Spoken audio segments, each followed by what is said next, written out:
In this episode of the Backpacking Light podcast, we're talking to Willow Belden, host and producer of Out There, a podcast that explores big questions about the outdoors through intimate storytelling. Look for me in the mountains where walking has a way of pulling you to your peace of mind every day.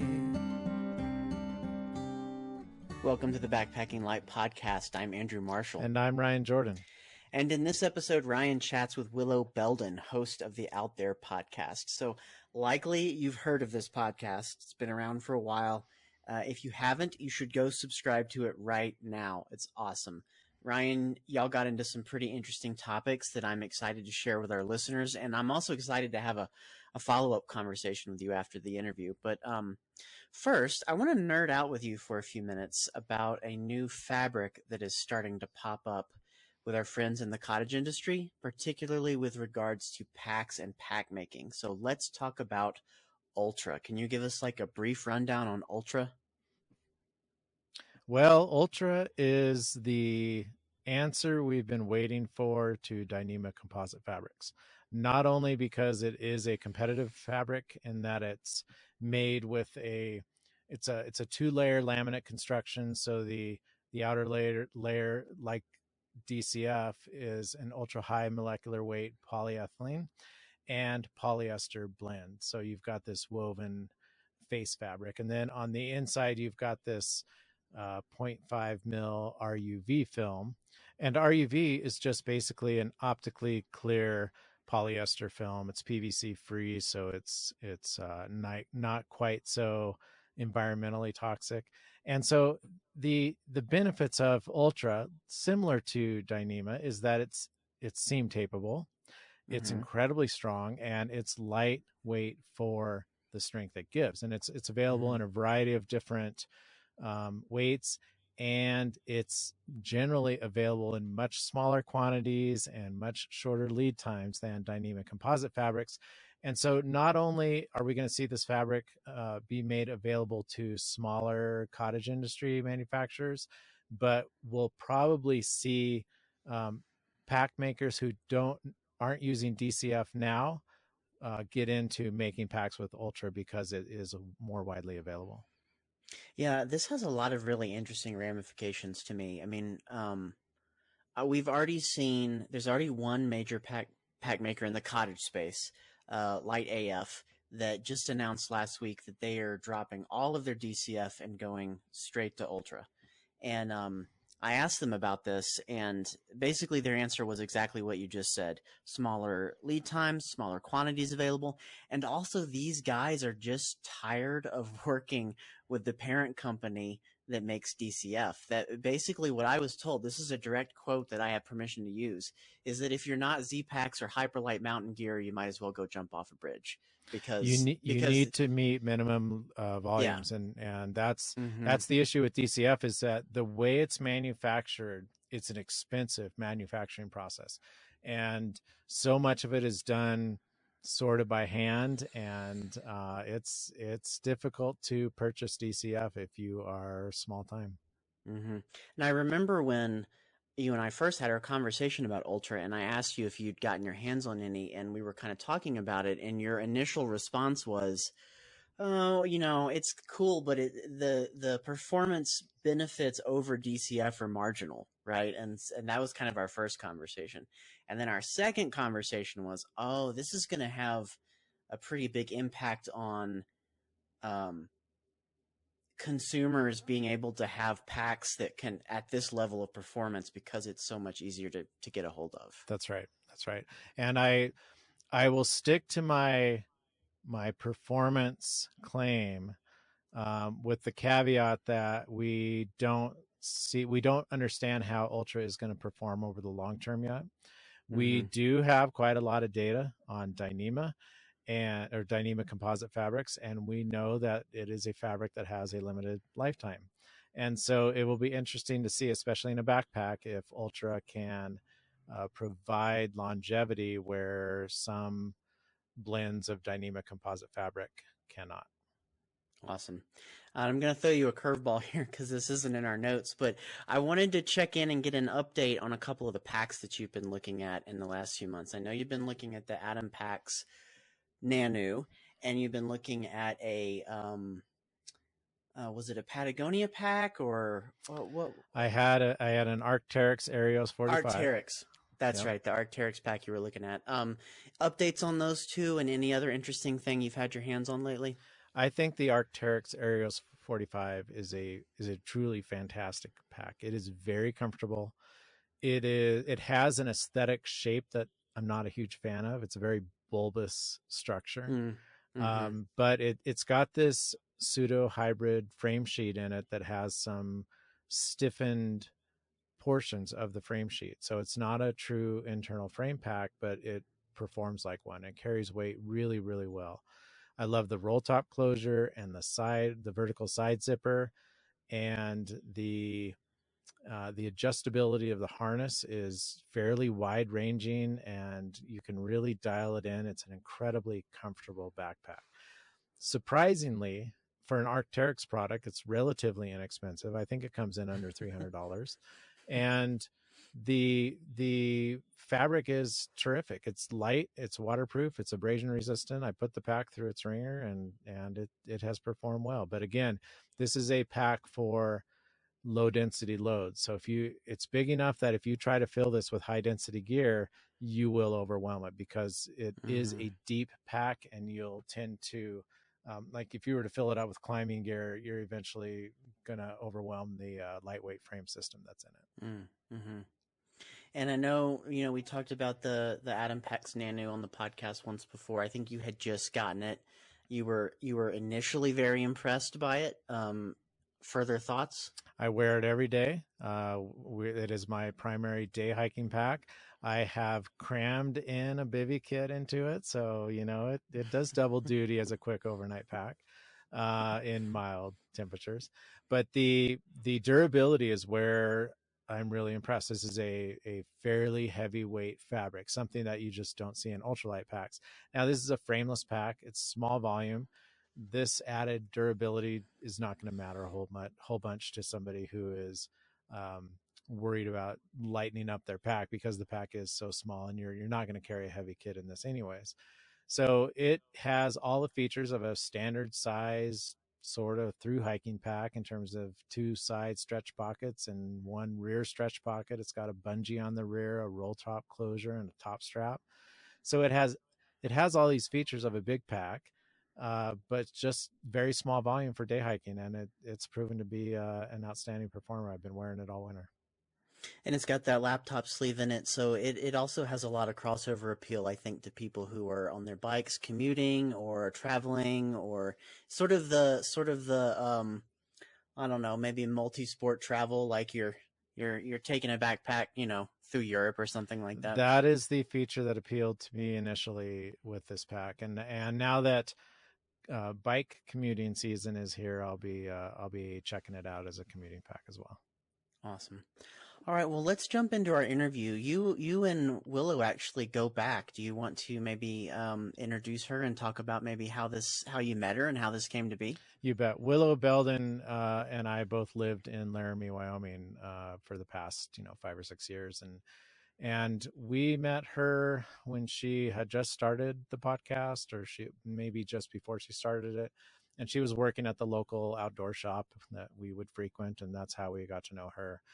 And then over the years, just watching her podcast evolve into this thing is just a storytelling machine. She's a former Wyoming NPR reporter, and just everything from the production quality to the storytelling to the quality of the journalists that she brings on the show it makes it an outstanding podcast. It's easily one of my favorite top 3 podcasts that I listen to. My wife and I listen to it regularly, and it's a load of fun, and it's really expanded our worldview of what's going on in the outdoors. All right, well, without further ado, here's Ryan's interview with Willow Belden from the Out There podcast.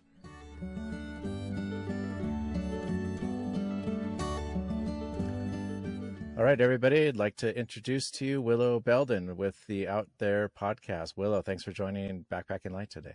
Thank you so much for having me.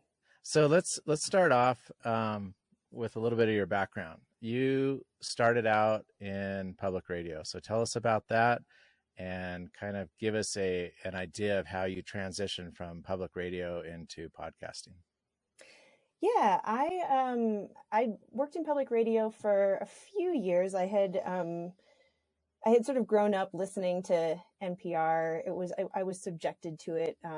My mother always had Morning Edition on in the house, in literally every room. Like, she had a radio in the bathrooms. This was back when you listened to actual radios.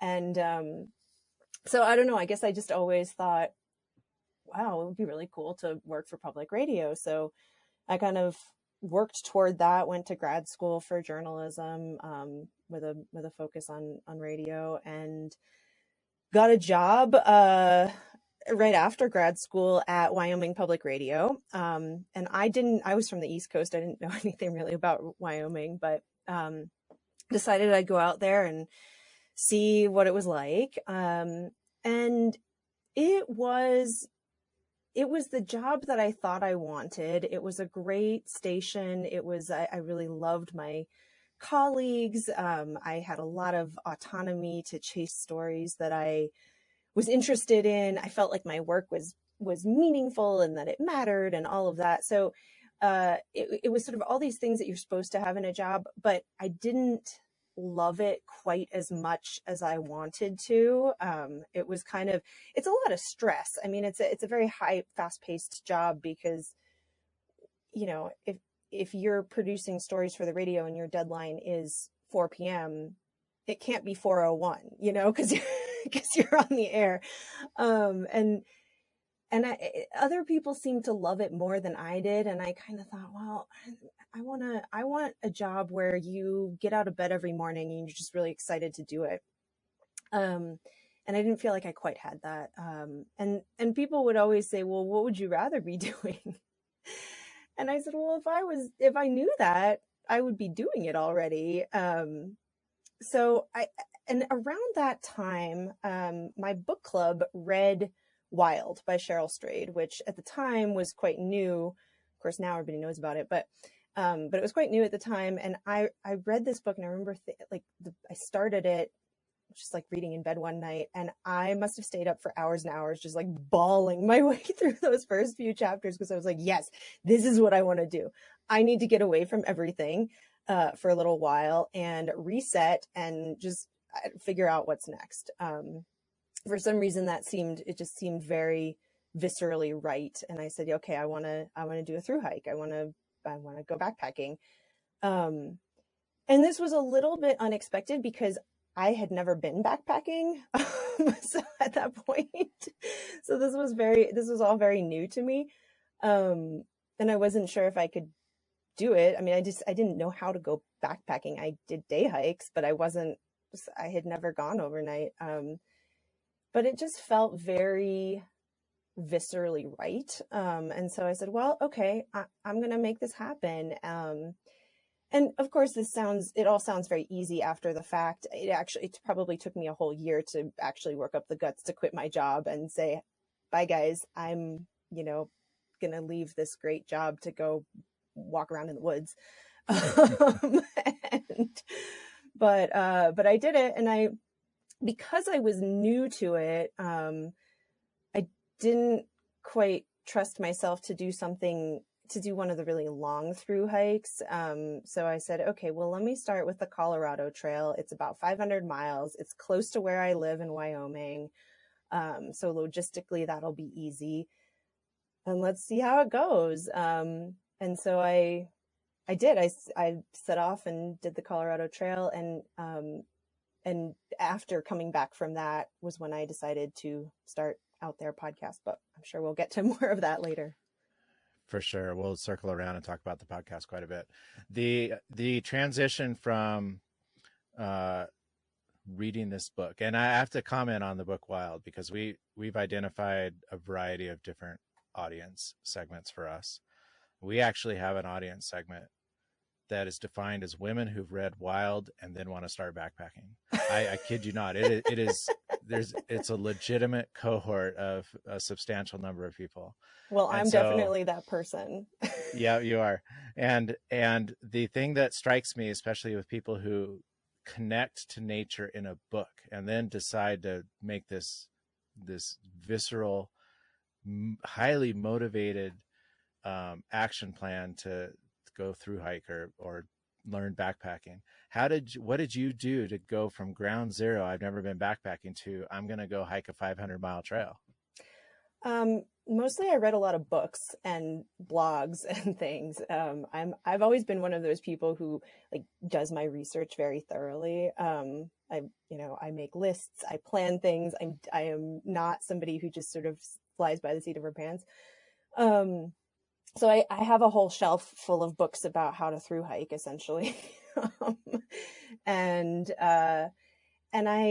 I mean, I probably should have talked to more people. That would likely have been a better way to prep for this. But for me, I was just like, okay, we're just going to read a lot of books and I'll figure it out.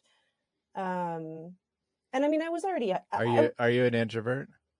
I like to call myself a closet introvert. So when people meet me, they don't peg me as an introvert because I tend to be pretty vivacious, but I am an introvert. And that's why we read books instead of going out and talking to people. Right. So, and I did go on a few short backpacking trips. I think I went 2 or 3 times, but never solo before I got on the Colorado Trail, and never long. It was like 1 or 2 nights every time. So, that's not really preparation for doing the through hike. Sure. It's kind of a trial by fire. Once you get on the trail, you learn. Your learning goes up so fast. I mean, you're just flooded with skills that you had no idea you needed, and then it's time to practice now. Yeah, and I guess I don't know why I thought this, but I was confident that I could do it and pull it off. I don't know, like I just said, well, yeah, there are things that scare me, but other people do this, so why can't I? For sure.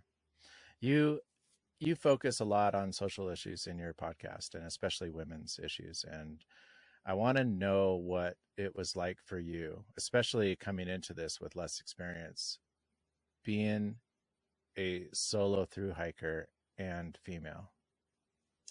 Yeah, I get this question a lot, and I always find it difficult to answer because in my mind, being female didn't really factor into my hike. I mean, aside from figuring out how to deal with feminine hygiene in the backcountry, but like that's not what people are really asking about. Right. Yeah, like I said, it's a question I get a lot, and it's interesting because I don't think that, I mean, correct me if I'm wrong, but I don't think that guys ever get that question. Like, what's it like to through hike solo as a man?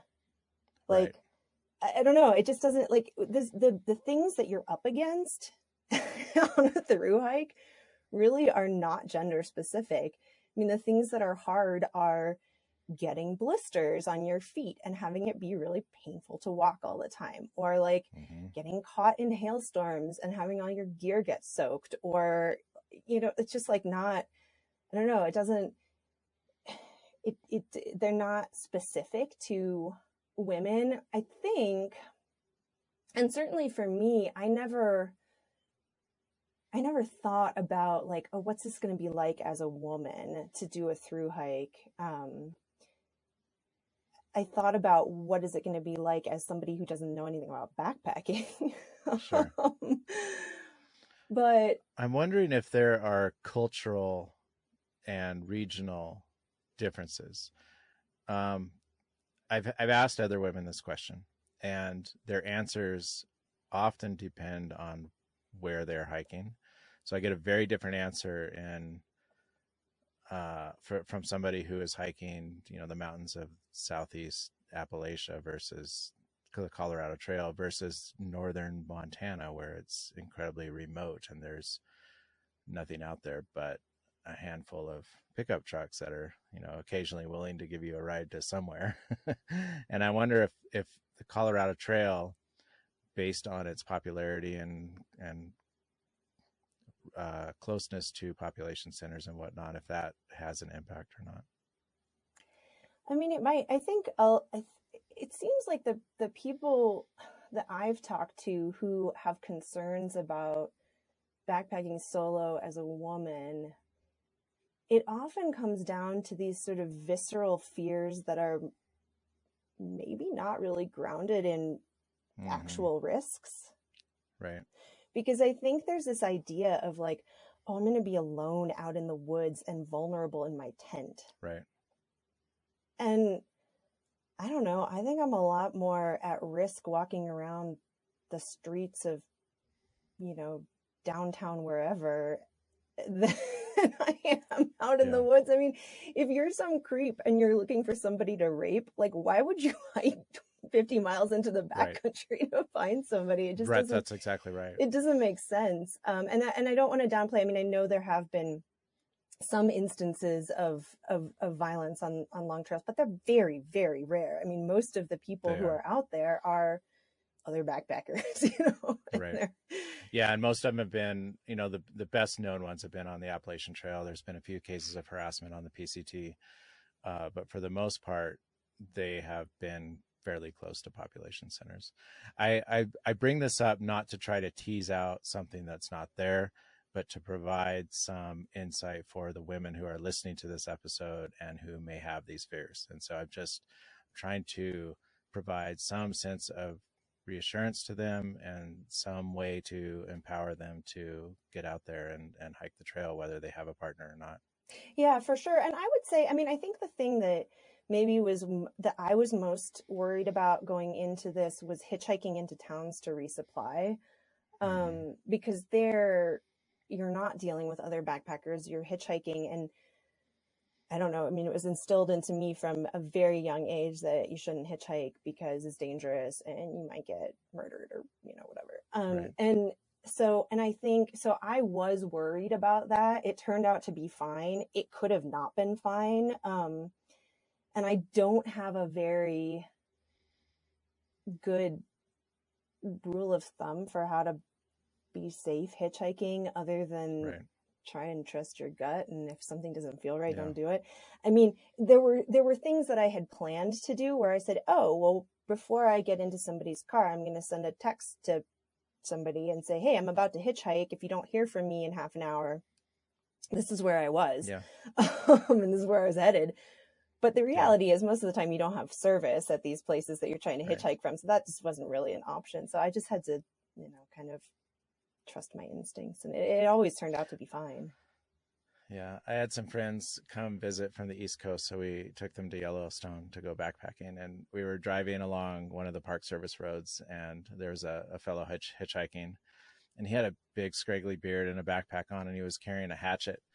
And I pulled over and said, hey, we're heading your direction. And my companions were completely shocked that I would stop and pick up a guy who was actually carrying a hatchet. But it turned out he was actually a Park Service employee. Yeah. But yeah, I mean, the hitchhiking thing is legit. I mean, there are some risks to hitchhiking, and I think taking the precautions like letting somebody know and doing those kinds of basic things is a good advice to people who are listening. I want to segue into, you mentioned feminine hygiene. There are other issues that may be unique to women on the trail. So for those women who are listening, what other women's issues are they going to want to know about when it comes to spending several days on the trail? My biggest advice is to get a pee cloth, which was new to me at the time, but in all of my reading research, I read about women who were using pee cloths. And that is, I mean, it can be just a bandana that you tie on the outside of your pack, or it can be something fancier like a kula cloth. But it just really cuts down on the amount of toilet paper that you end up needing to pack in and pack out. So, I mean, I guess that does fall into the category of feminine hygiene. I don't know if we're But getting it's too a intimate big here. category. It is the number one issue that women have when they contact us about prepping for a hike is, what do I do with feminine products, and what do I do about going to the bathroom? So. Well, and that was going to be the other thing. So feminine products, I switched over to using a cup, and honestly, like I did that for the trail, and I've never gone back to anything else after that, even though I haven't done another through hike. They're great. They're super easy to, I mean, look, it's never fun to menstruate in the backcountry. It sucks. Right. It's awful, but like you can deal with it. And also once you're through hiking, you're doing so many miles, you probably won't actually have a cycle for that many. I mean, like maybe the first month. So yeah, for sure. Because you're just working so hard. You have talked about your personal experiences with anxiety and depression and tried to intersect that with hiking. Can you expound on that a little bit? We've been exploring mental health quite a bit at Backpacking Light through the years, and are revisiting it anew again, especially in the context of the effects that being connected to nature has on mental health. So I'd like you to address that issue and your personal experience with it. Yeah, and that actually ties in. That's part of why I decided to do the Colorado Trail. It's a little bit of an oversimplification, you know, to just say, oh, I wasn't sure what I wanted to do work-wise, because that was a big part of it. But I had been having these mystery health problems. So I'd had just undiagnosable stomach pain. And it was, you know, I was otherwise a healthy, active person in her 20s. Like there was no, and nobody could figure out what it was. I had a bazillion tests done. And I went to a bunch of different doctors, traditional doctors and alternative doctors and all of these things. And every test came back just fine. They were like, well, nope, nothing's wrong with you. And I was like, okay, but I still am having this pain. Like this is not normal. And finally I went to one specialist who yet again did more tests and they all came back normal. And he said, well, maybe this is linked to stress. And I said, okay, but like, I'm a 20-something professional, like there's who lives in the world. Like there's going to be stress in my life. You know, everybody has stress. So what do we do about this? And, the doctors wanted to put me on antidepressants. And I said, well, wait, okay, but like, let's maybe start with therapy, like first, see how that goes. So and I had never been to therapy. It wasn't really something that was, I don't want to say it wasn't an option, but it wasn't something that anyone in my family had ever made use of. And so I guess I had in my mind that it just wasn't something that I would do.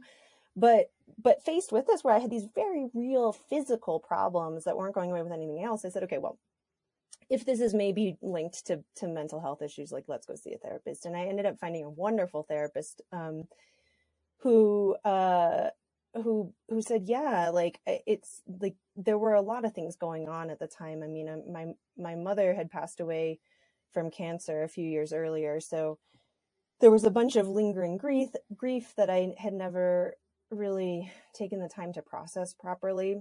So that was feeding into it. And then there was the sort of uncertainty about work and also having moved across the country. I mean, I loved living in Wyoming, but moving across the country away from all of your family and friends is always, you know, it upsets the rhythm. Yeah.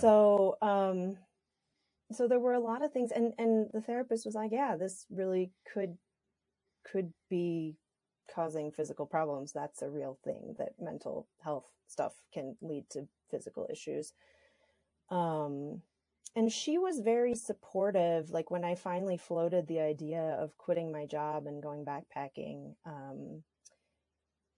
my therapist thought that was a really good idea, and which was different than most other, like my friends kind of thought it was a cool idea, but people of my parents' generation were very skeptical about it. And so I didn't get a lot of support on that front. So having my therapist sort of having her say, yeah, this could actually help you.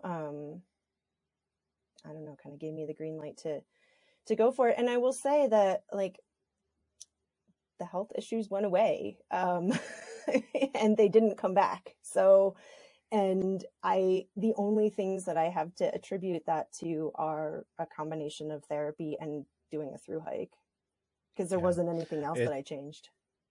I hear these stories so much. And I know from my own personal experience, I struggle with anxiety and depression as well. And I know my normal cycles, and I know that I can hijack those usually with a good walk, a hike outside, a couple of days in the wilderness. And it has a potential to reset things in ways that I can't figure out how to do in the day-to-day real world. So I know there's a connection. I've studied it. I've researched it. There's lots of theories about what motivates people's or what causes people's brains to reset when they're away from things. The going theory I've been exploring lately is we are under so much stimuli from everything. We have phones and TVs and computers, and there's a constant stream of information coming in, and a lot of that information feels disconcerting, even though it may not be. And so there's fears that are stoked up and uncertainty about the future and all these kinds of things. And to me, there's this body of research that's growing that is talking about the smoldering rise of your base cortisol levels and how that has the potential to cascade down to all these other mental and physical effects.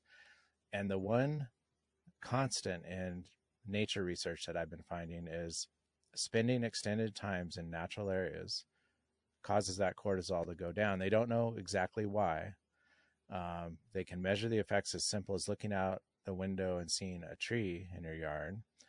And the effects are obviously more profound the more extended time you spend in nature. So I'm very eager to see what this body of research grows into, but more importantly, how we can, flood society with this so that we can get time in nature as a common practice for everybody, and especially those who are dealing with mental health issues. Right, for sure. And I mean, it's not always, you can't quit your job every year to go do a through hike. There's some people in our community some that people would argue do, that. right? Okay, but like, I don't want it to seem like that's right. an easy That's right. thing That's for not the everyone answer, to do. Like, I think that it takes it takes a certain type of work. It takes a certain amount of privilege, and financial security to be able to do something like that. But I do think that, I mean, certainly I make it a priority to get outside, if not every day, almost every day, and do something to get some sunshine and, nature time. You bet. All right, let's talk about out there. So you're a podcaster. You own this media company that produces the Out There podcast, which is fantastic. It is one of my favorite podcasts I have ever listened to anywhere, not just outdoors. So the storytelling you have brought into this is among the best podcasts that are available on the internet. So I want you to talk about Out There, what your vision for this podcast is, and then we'll segue into what you're doing today with it. Yeah, absolutely. Well, first of all, thank you. That's a really, really kind words. So one of the things that I noticed about before I started Out There was that a lot of outdoor storytelling was very focused on just pure adventure, and was geared toward kind of diehards. So, you weren't probably going to read a rock climbing magazine unless you were really into rock climbing, or you maybe weren't going to read, a backpacking magazine unless you were really into backpacking, or wanted to be really into backpacking. And there's a lot of value to obviously to that kind of journalism. But I was much more interested in the personal side of things and how experiences that we have in nature can shape us and change us and help us understand our own lives and the world we live in, and hopefully inspire us to lead more fulfilling and more intentional lives. And there wasn't really anyone who was doing that kind of journalism. And that's sort of, so I said, well, okay, if this is what I want to do, if this is what I'm interested in exploring, then I'm going to need to start this show myself. And this was back in 2014, 2015. So podcasts were not nearly as ubiquitous as they are now. I mean, I remember when I first started the show and people would say, what do you do? And I would say, I host a podcast. Often the next question would be, what's a podcast? What's a podcast? Especially in a Wyoming coffee shop. Especially in a Wyoming coffee shop, but even elsewhere. I mean, it just wasn't, they weren't a major part of a lot of people's everyday lives yet. And that of course has changed a lot. So what I'm trying to do with Out There is really use nature as a lens to explore bigger questions, whether those are psychological questions or social questions or environmental questions. And we do it through really tightly woven narratives. So it's mostly not an interview show. It's mostly very sort of structured, plot-based stories. And the other thing that we're trying to do with it is, and this kind of goes hand in hand with it, is to really amplify voices that are often sidelined in traditional outdoor media. And it's changing, you know, industry-wide, I think, who gets represented. But it's still a predominantly white upper middle class kind of thing. White male upper middle class. That's changing more. I think there are a lot of women being featured now, but so we really go out of our way to try and find stories that break that mold and that highlight people and perspectives and backgrounds and experiences, like ways of engaging with the outdoors that are not just, oh, I climbed this mountain, or, you know, I rode my bike across the country, or, because those tend to be, it's a very sort of specific type of person that does that. And if we only define outdoor experiences based on, you know, what upper middle class white straight people want to do, then that's really missing a lot of extremely interesting stories out there. Yeah, it really is. I have expanded my view of what it's like to connect to nature dramatically after listening to your podcast. And even I come from that background of, I'm going to climb a mountain today, and that's my outdoor, that's the outdoor experience that defines me. I come from a background of mountaineering and alpinism. And as I get older and am exposed to a wider variety of what people are experiencing outdoors, I've come to appreciate smaller things. So there's a bench in the front of the coffee shop in my town that sits right on a river. And so one of my favorite things that my wife and I like to do is grab a coffee, and we're going to sit on the bench and we're going to watch the birds and we're going to listen to the river. And it just changes your perspective so much that an experience like that can also be a legitimate, powerful outdoor experience, just like standing at the top of some remote peak. And so listening to the stories that you brought in, one of our favorites was the birder. And that was probably one of the best podcast episodes I've just ever heard, because you're talking about a man who has he's a minority. He has experienced racism in the backcountry, or in the outdoors.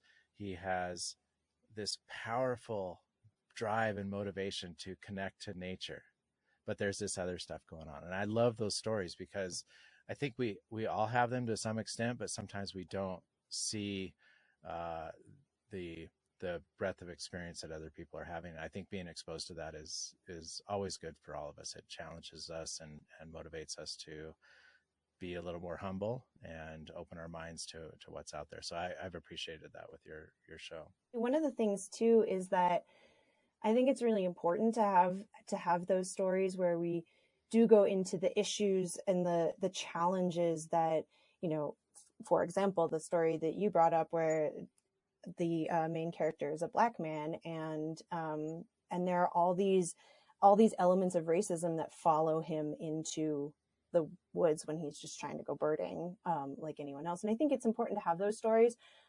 I mean, it's very important to have those stories, but I think it's also important to have stories. I like to call them happens to be stories, where the person that the story is about happens to be Black, or happens to be queer, or happens to be Asian, or whatever. But where the story is not focused on victimization or pain or injustice.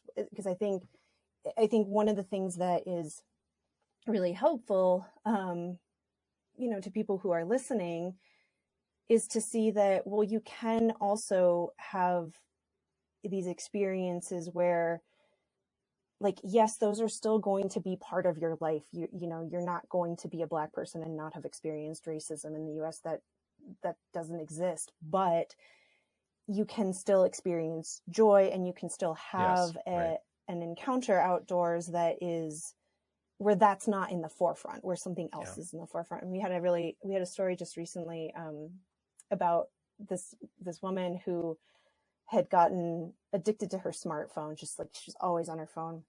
And it got to the point where she couldn't focus anymore, and it was, just ruining her creativity and all that. And then she discovers stargazing, and she starts stargazing all the time.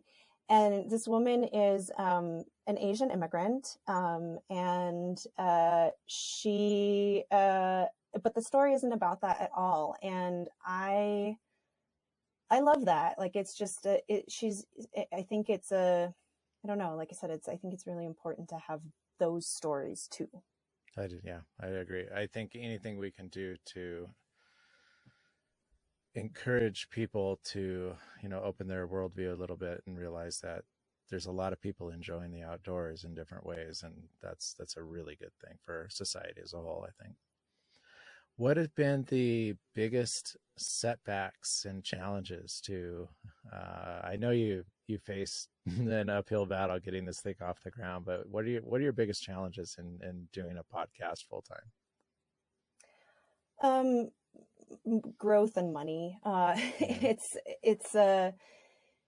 real. So I think that just there are so many podcasts out there that it's really easy to get lost in the shuffle, and it's sort of hard for people to find you. And so, I mean, just to be very blunt about it, like, the number of listeners you have is directly tied to your bottom line. And so if you can't keep your listenership growing, you just don't make enough money. And for a show like ours, it's a really labor intensive production. So most of our stories take months to put together, because we go through a really rigorous editing process, and we go through many rounds of edits, and there's sound design, and they're very labor intensive, time intensive stories, and so they cost a lot to do. And so seeing the kind of growth you need in order to support that financially is a constant uphill battle. And I don't know if we're going to win it. Like, I honestly don't. And I think this isn't just us. I think this is an issue that a lot of, that most independent podcasts are facing. It's just really hard to, it's hard to get noticed enough. Yeah. Especially in the context of an age where places like Spotify are buying the rights to the big ones. And that seems to be the only financial model that's feasible anymore. And it's really hard, especially being in a niche like this. What have been your biggest victories, on the other hand? I would say, well, two things. One is that I've been really lucky to have found wonderful people to work with me. And I know that doesn't sound very like a huge accomplishment, but when you can't pay much, because we can't, I mean, we just don't have the money to pay what people deserve to be paid. When you can't pay a lot, it really is a victory to find people who are not only willing to work with you, but just really excited to help build the show any way they can and help grow. So I've been, and people have come and gone over the years, but I've been really lucky to be surrounded by a team of wonderful people. That's one. And the other thing that I think is a success, and this is an ongoing, we're not done with this process. We never will be done with this process, but is just being actually succeeding in having a really diverse group of voices on the show. That's something we struggled with a lot in the beginning. And I think it's just because I am who I am. I'm white. I'm, I'm a middle-class white person. And so I think we just didn't get a lot of story pitches early on that highlighted people of color and, and queer people, and it just people with disabilities. Like it wasn't, we just weren't, those stories weren't coming to us. And it took a lot of work and a lot of, just really intentional effort to figure out, how do we make this a welcoming place, and how do we go out and find these stories and not just open the door to them, but like really invite them in. And again, this will always be an ongoing process. I mean, you're never done with that work. But I do feel, our current season, 3/4 of the stories do feature people that I think wouldn't get featured nearly as much in a lot of other outlets. So I can echo both of those challenges. We have a very limited content development budget as well, and so the way we've had to approach it, because growth is slow and it requires a lot of patience, is to create a vision for what you're trying to do and rally everybody around that vision, and so there's some reward for people being part of something that's meaningful to them. And so that's kind of been our approach, and then raising salaries as we go beyond that. And then in terms of like attracting, I don't think you can have a passive open door and say, hey, we're all for inclusivity and diversity, so just come on in. I think you're absolutely right. You have to go out and seek those stories out, and it requires some effort and some sacrifice on your company strategy. And it's a constant challenge, but they're out there. And I think the burden is more on us as publishers to go find those people and bring them in. For sure. I remember talking to someone a few years ago. I think it was a public radio editor, and I was talking at that point, we were really just having a hard time. And I was like, well, our door's open. Like, we want these stories. And she said, okay, but think about it as like an actual physical door. Like, let's say somebody's walking by your house and your front door is open. Like, are they just going to invite themselves inside? No, probably not, unless they know you, And so, so you have to go out and like talk to them meet them where they are and say, hey, come in. That's exactly right. So we've been really trying to do that. What are the biggest stories in the outdoor world you are interested in right now? Oh, gosh. I've never been asked that question. I don't know if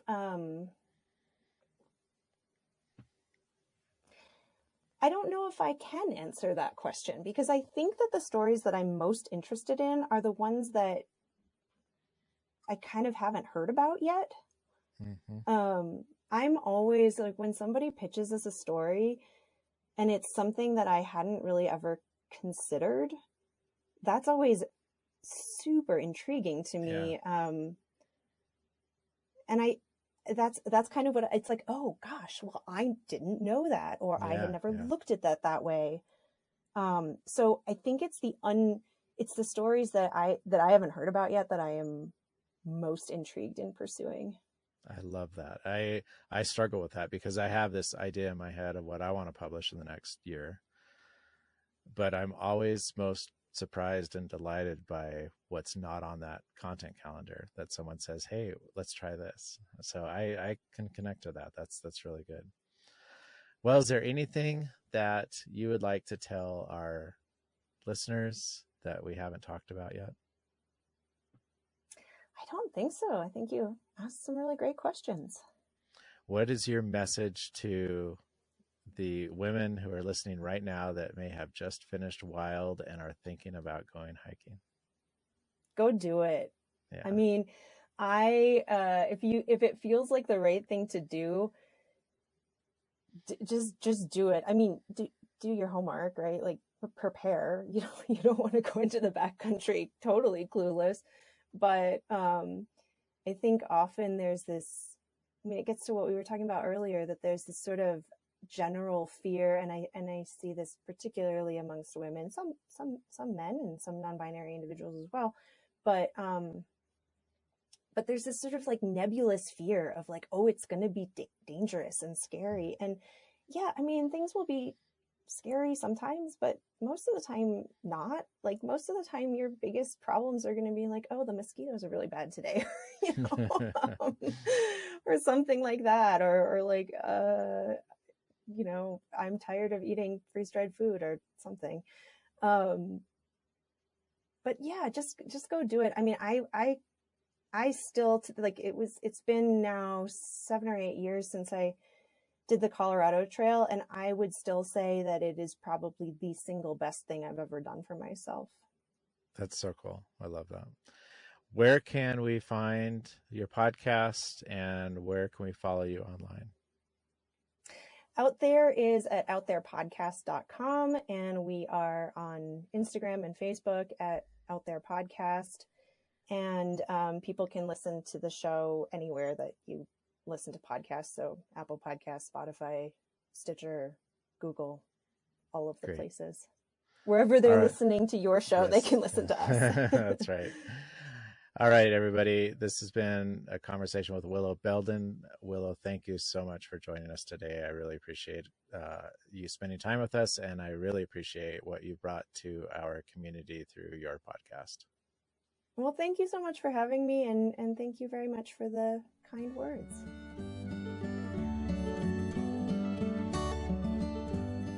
So there's a lot to dig into there, and one of the things that I thought was really fascinating in that conversation was Willow's statement about how, a lot of people ask her about like, what are some women's specific hiking issues? And her kind of kickback to you was, I don't want people to ask me about how I interface with the outdoors as a woman. I just want people to ask me how I interface with the outdoors as a person, basically, is what she was saying. And I think that's an interesting point and a valid point. And also there's a lot to be said too, I think, engaging with the unique issues that sometimes women face. I'm not sure that you or either of us is the person to actually do that engaging without, having another woman on the show. But it did make me think about the behavior and the conversation of men in outdoor spaces in regards to women, right? And we're probably 2 or 3 years out of the Me Too movement at this point, when a lot of this stuff was really kind of brought to the forefront of national consciousness. But I remember in 2012, when I was on the Appalachian Trail and on my first real through hike, the way that male hikers would talk about the female hikers in our community when those female hikers weren't around was and is horrendous, just disgusting. And that's something that I think as men, you and I, we can engage with, right? Yeah, totally. I never experienced too much of that in my coming of age as a hiker. I'm not a through hiker, though. I don't come out of that culture. But my first trips on the Appalachian Trail in the 1990s and spending time in shelters and camps, mostly with men, mostly with through hikers, it was an eye-opening experience, and I echo what you experienced as well. And there was a lot of talk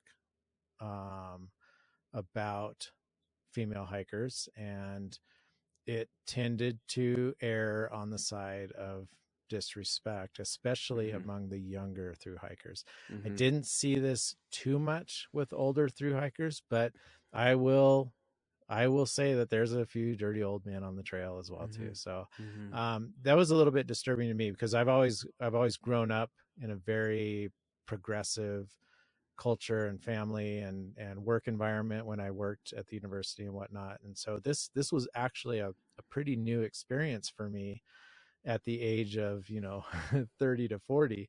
Mm-hmm. It was different, and it took me some time to process it. I was 26 in 2012, and I'm 37 now, and I feel a sense of shame that at 26, that's old enough in life to that I should have been able to realize that there's a difference between keeping my mouth shut and not participating, and calling out that behavior, in that circle of men, stepping up and saying, this is not appropriate, this is not respectful to a fellow human being, which I did not do, and I've always regretted that. And I think that for me, this is sometimes hard to talk about, because things shouldn't have to happen directly to you for them to matter to you. That's right. You shouldn't have to say, oh, I think about, I've got a daughter now, and so now I'm going to say we shouldn't talk about women this way, because it shouldn't have to get to that point before you have this realization. But it did take the Me Too movement for me to realize that I have a responsibility beyond just not participating in that kind of behavior in any space, outdoor or otherwise. So yeah, I think that would be my. This isn't directly related to what we talked about with Willow, but I think it's tangential, and it's important, I think, to anytime we talk about how women interact with the outdoors, we have a responsibility to also talk about how men interact with women in the outdoors. Yeah, absolutely. I mean, historically, it's been, whether it's climbing or backpacking or kayaking or any outdoor sports, historically been dominated by male participants, and has a performance culture that embodies what male participation in outdoor sports looks like. And that performance culture is off-putting to women who don't participate in that side of it, and they participate in the outdoors for different reasons sometimes. And I think seeing women outside and seeing them have the confidence of being out there and enjoying what nature has for them as well is an incredibly powerful story that we should continue telling. The other takeaway that I had from the interview, and this is just reflective of my personal interest, is that you and Willow got into a brief conversation about mental health and some of her reasonings for getting out and sort of experiencing long distance backpacking for the first time kind of centered around mental health issues. And what I'm always interested in talking about when we talk about mental health in the outdoors is the quick fixes versus long-term mental health. I think she phrased it as a reset versus postponing a mental health episode. And I know that's something we've talked about on the podcast before, but I was wondering if you had any thoughts on that came up. Yeah, I mean, I struggle with some mental health issues in college quite a bit, and I still do today, but I manage them much better today. Mm-hmm. And one of the things my therapist in college encouraged me to do is I went to college in Pullman, Washington State University, and it was a half-hour drive from the Snake River. And this is an area where I went climbing and fishing and hiking quite often. And she encouraged me to just, go down to the river, sit on the riverbank in a quiet spot, and don't do anything, and just pay attention to what's going on in the natural world. And when I went back to her for the next session, she asked me, what happened? What did nature do for you? And my response to her was that it completely allowed me to be sensitive again to what was going on around me, because for me, college was stressful. It was definitely, I was an engineer, engineering student, performance culture, very high pressure. And going outside and doing nothing allowed nature to just kind of wash away all that pressure, to the point where I would notice a bird chirp where I would never notice a bird chirp on campus, and it just things like that. And so in talking to Willow and hearing her, talk about what nature does for depression versus what nature can do to prevent depression and anxiety, there is a difference there. Like I've gone into nature in a depressive state, and I experienced some escape, and I came back, and everything that caused my depression before I went there was still there and still difficult to manage. So nature is a tool. It is not the be all end all. It is not the fixer. And then I've gone into nature where I've had an extreme amount of anxiety, and then spent time outside, came back, and that anxiety was gone. So I think about this a lot. Why does it happen one way sometimes, and why does it happen the other way other times? And I don't pretend to have an answer. Yeah, you can't run away from your problems at 3 miles an hour, right? But it's complex. It is complex, and I think if there are, systemic triggers in your life, or systemic issues with your physiology that keep this recurring, nature can help, but it's not a cure.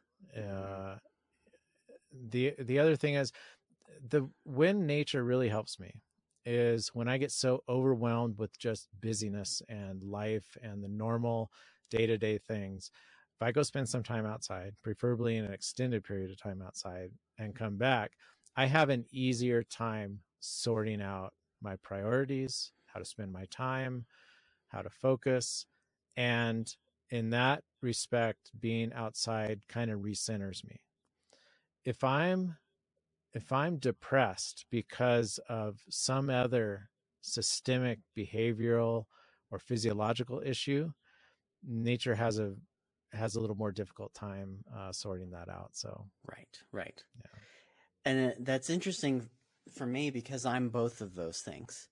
Like I have a 2-month-old at home.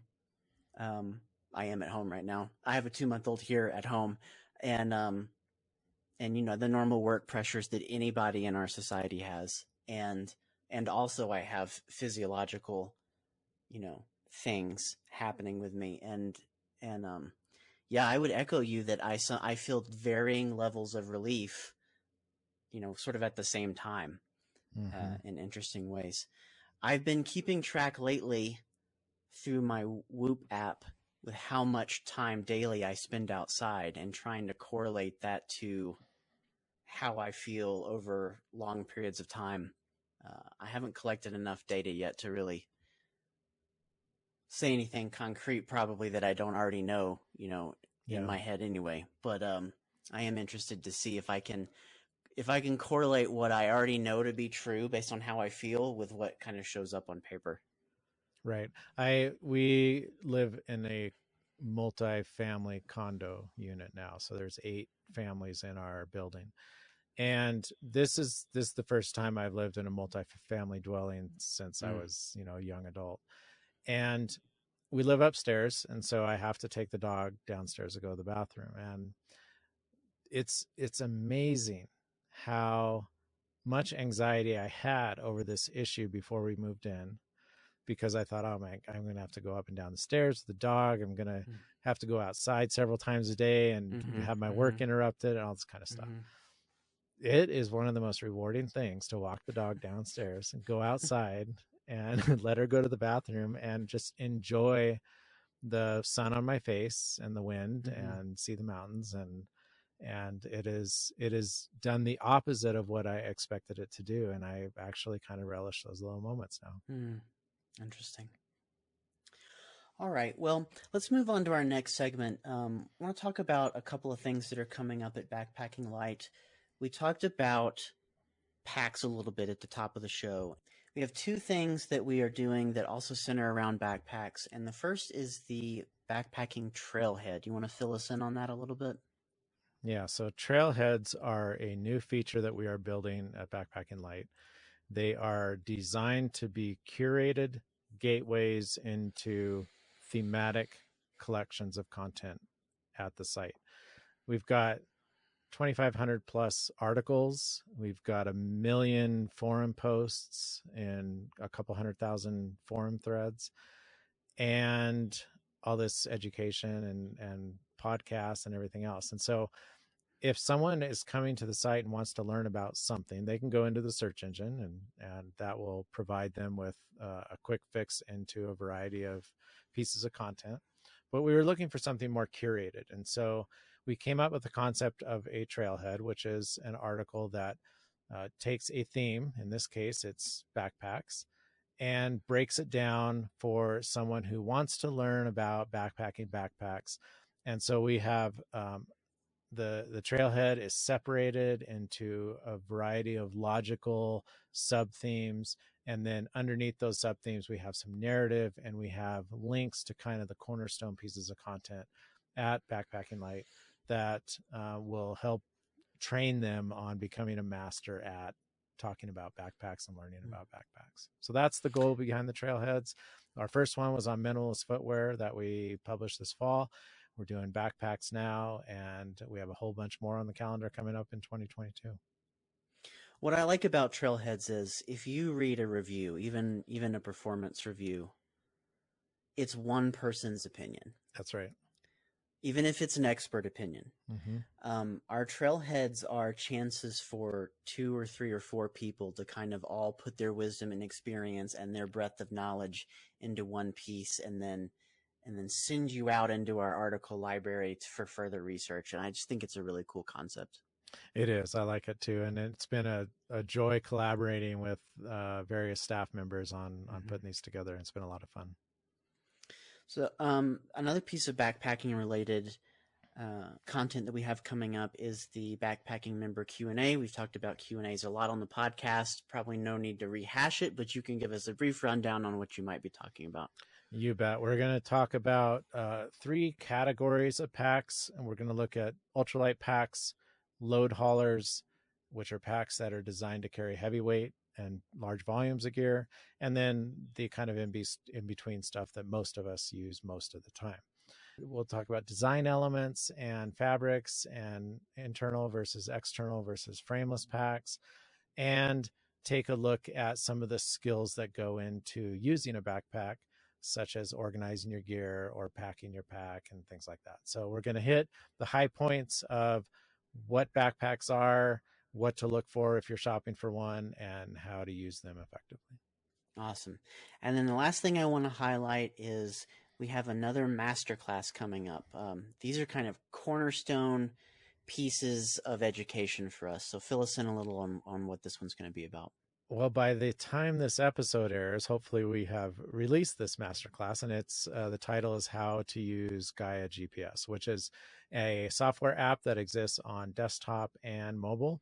It's a very popular mobile app used by backpackers out in the field because it has the ability to serve as a full-featured GPS on a smartphone, and it's just a gorgeous app.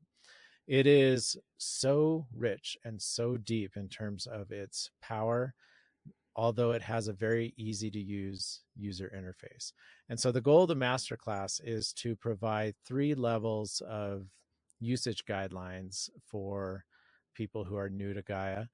The first level is basically an introductory level that goes into the high level features of the app and how to actually use it on desktop and in the field on your smartphone. And then for people who want to do route planning, that's another level that we'll dive into, and that's targeted primarily towards the intermediate user. And we'll look at map layers, complex routes, and then how to transfer that over to your device and monitor it in the field. And then for the power user, we'll really get under the hood and look at some of the more advanced features like importing your own map sets and things like that. So there's a lot of functionality and power in Gaia GPS. There's very little education out there that ties it all together. And so that is our goal, is to help people become masters at this terrific navigation app. Yeah, I think it's going to be really useful because, like you said, the initial interface is so easy that it's almost deceptive. Like, it's almost easy to think, oh, this is all this can do, because your basic navigational tasks are right there in front of you, and it's easy to just go, okay, this is what this is. So I'm looking forward to really digging in and seeing what you've got cooked up in terms of what makes a power user of this. I'll give one hint. One of the things that I like and hate about it is the social features. So it is a Gaia GPS is sort of a membership community in that you can contribute your routes that you've hiked or routes that you've planned and share them to the public or a friend group or privately. And there's one feature on here that I use all the time. And, you know, we hike in Rocky Mountain National Park, so it's very busy. And you can show tracks, like public tracks, on a map. And so you can see, especially on heavily used trails, you can see all these tracks that overlay each other, and they're shaded a light green. So if you have, you know, 100 or 200 tracks that somebody's recorded, it becomes a very dark green. And so you can see the most used trail corridors, which I find absolutely fascinating from a social perspective, to see what trails people are hiking and what trails people are kind of ignoring. And so it has motivated me to go find the trails that people are ignoring. And then there's a smattering of off-trail routes, because we have a lot of climbers here and a lot of winter hikers, and the winter hikers tend to grab their snowshoes and go off-trail. Mm-hmm. So it's been really cool kind of seeing what other people have crafted for off-trail routes, and to see this in a really busy place like Rocky Mountain National Park has completely changed my perspective on what hiking in this park is like. And it's not hard to get away from people, I will say that. Well, that's going to do it for this episode of the Backpacking Light podcast. The Backpacking Light podcast is advertising free, thanks to the membership fees paid by Backpacking Light members. A backpackinglight.com membership gives you access to 20 years of archives, forums, and online courses. And don't forget, if you're an unlimited member, you'll get the video version of this podcast for free as a part of your membership. So please consider supporting this podcast and become a member right now at backpackinglight.com/membership. You can download the show notes for this episode at backpackinglight.com/podcast. And if you enjoyed this episode, please leave us a review. It does help other people find the show. Thanks for listening to the Backpacking Light podcast. I'm Andrew Marshall. And I'm Ryan Jordan. And if we can leave you with one parting message, it's this: pack less, be more, because lighter is better. Happy trails, everybody. So I shoulder my backpack, walk away from the car.